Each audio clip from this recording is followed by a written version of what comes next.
Welcome back to Man on a Beach. I'm here with Jane at Three Cliffs Bay. Jane, what does the beach mean to you?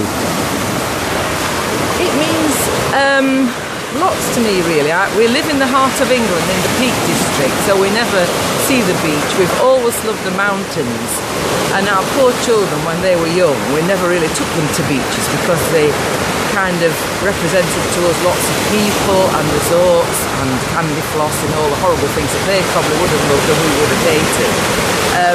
But as we've got older, we've kind of gone to the nearest beach and a memory beach for me in Yorkshire, near Whitby at Sands End. And indeed this year we've had a big family holiday with my children and their children, which was absolutely wonderful, on the beach, and the beach plays so much part of that. Now we tend to come towards the beaches rather than the mountains, or rather I do.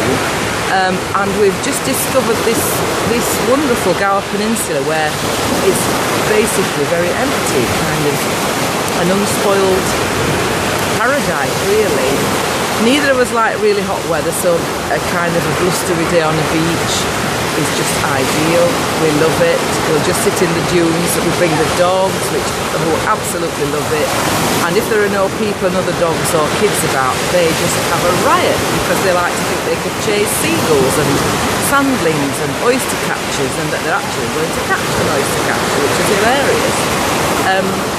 And also, British beaches, I find a great sense of pride in them, and it just brings back to me, I'm quite a poetic person and I love Shakespeare, and it just brings to me those words from Richard II, spoken by, I think it's Bolingbroke, I always get mixed up, or John of Gaunt, sitting in when he's ill and about to die. This sceptred isle, set in a silver sea. Can't remember much else, but it's just those words kind of come into my head, and other words, and I keep thinking I must sit and write something on a beach because it just does kind of fill my soul up somehow. I think that's probably about it. I could go on probably, but the risk of rambling.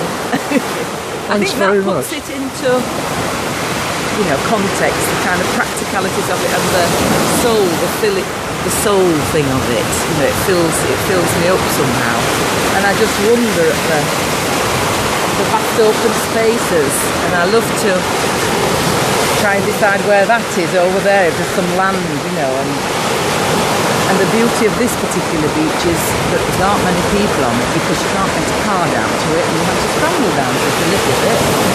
So it's just absolutely perfect paradise to me. Perfect. Thanks a lot, Jane. Cheerio. Cheerio.